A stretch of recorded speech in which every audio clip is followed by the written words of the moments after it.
બાવે ઓલા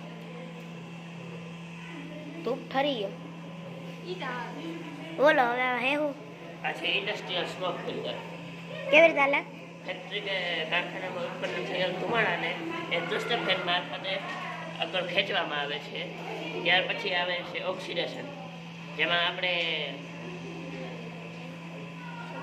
sulphur dioxide અને carbon મોનોક્સાઇડનું oxidation કરી શકીએ છીએ જે પ્લેટિનમ ધાતુ અને વેનેડિયમ પેટ્રોક્સાઇડના મારફતે થાય છે.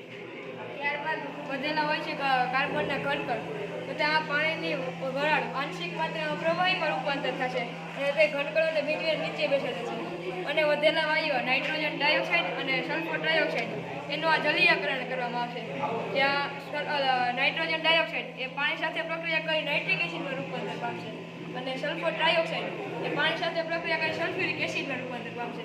ત્યારબાદ બધા વધેલા વાયુઓ આવશે નિષેધન ટાવરના.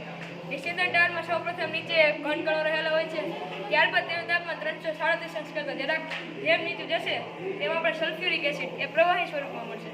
ત્યારબાદ તેના ત્રીજા ભાગમાં જતા જેમ તેનું તાપમાન 120 અંશથી નીચું જશે તેમ આપણે નાઇટ્રિક એસિડ પ્રવાહી સ્વરૂપમાં મળી જશે અને ઉપર જતાં પાણીની વરાળ અને વધેલા વાયુઓ કાર્બન ડાયોક્સાઇડ એ આપણે ઉપર મળી જશે.